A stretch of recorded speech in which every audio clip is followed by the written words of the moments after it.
पाहिजे का नाही? आता कोणाला लेकर नाही तर त्याला खायची चिंता आहे, मला खायला कोण सांभाळणार, मला खायचा प्रबंध कोण करणार, त्याला ती चिंता आहे. प्रत्येकाच्या चिंता वेगवेगळ्या आहेत का नाही?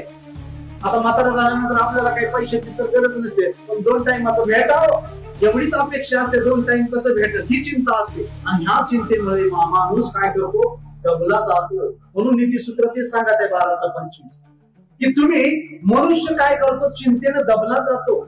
म्हणून देव म्हणतो की मी गोड शब्द तुम्हाला देईन. म्हणा गोड शब्द. किती जणांना गोड शब्द पाहिजे? आणि गोड शब्द काय आहे? गोड शब्द आहे सार्वकालिक जीवन. म्हणा हालेलुया. काय आहे?